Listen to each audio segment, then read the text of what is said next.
Hello, I'm Pearl Ramka, here in the WHYY studio, along with my colleagues, Suruthi Srinivasan and... Connor, come on, Connor. Oh, sorry, I was just tired from my 3-hour-long football practice last night. Now that school and sports have started up again, I'm just so tired from trying to do it all.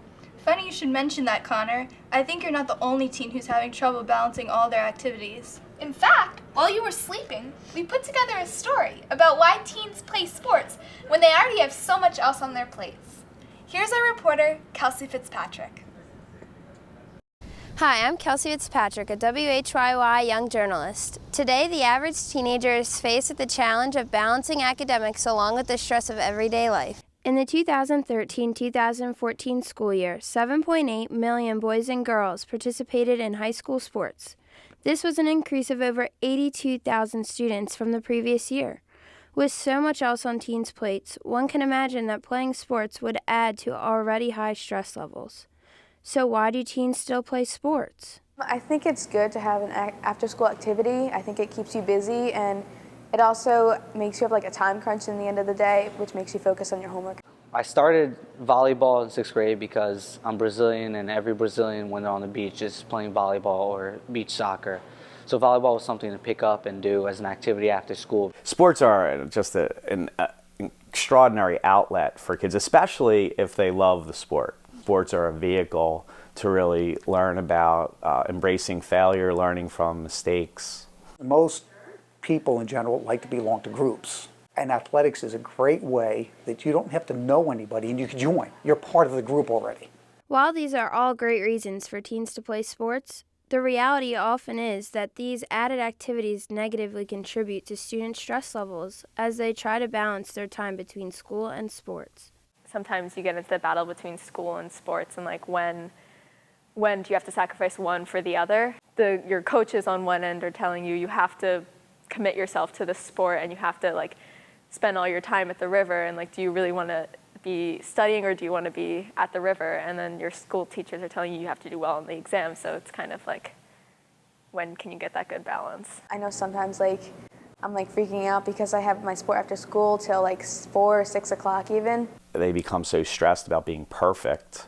You know, perfectionism I think a lot of parents will, induce that upon their kids, and now they have to be perfect in basketball and perfect academically, and it really accelerates or exacerbates symptoms of anxiety and being overly controlling or, again, perfectionistic. According to Chrissy Callis, a guidance counselor at Jenkintown High School, time management is a vital factor in becoming a successful student athlete. It's the stress and anxiety of how they can fit everything in. It's time management.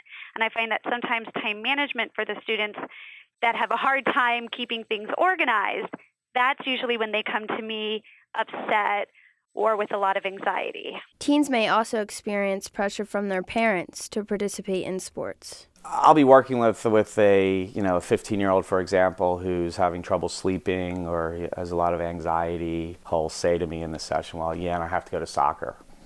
I really don't like soccer. If someone wants to be home writing a novel online and playing the violin and they're being forced to play on the soccer team, it can cause a lot of resentment and pressure.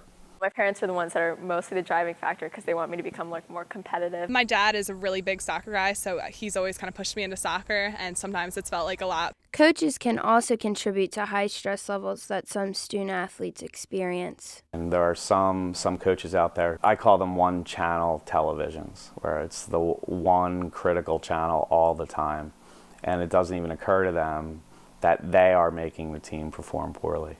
Once you get into a sport, your coaches are really, really, really tough on you, especially for swimming. My coach is always like, you have to be at practice every single day or else you're not going to make this team. I remember this year our coach brought us down to the river and said, you have to think about why are you here? If you're not going to commit yourself 100% to the team, and if you'd rather be studying, then you shouldn't be here. In addition to these outside pressures, some students set high expectations for themselves, according to Mr. Joe Dowling, a sports psychologist. The number one common symptom that people have is self-criticism. So we see it in teens, we see it in adults. People overthink and then they turn things on themselves. And with teens especially because of developmental issues and your brain is developing until you're in your early 20s. I ask people, what's a healthier thing to do? Imagine what will go wrong or imagine what will go right. You know, it's profoundly simple. While there are negatives to playing sports, many students use athletics as an outlet to relieve stress. I know if I'm having, honestly, a bad day, I always end up on the field, no matter how late it is. It's an amazing feeling after you complete any kind of goal or like a basket, and then that feeling you get, it takes me away from all my schoolwork and stress. Sports can be a stress reliever in itself because it's just a time to get away from school or any other after-school jobs and just, I don't know, break a sweat.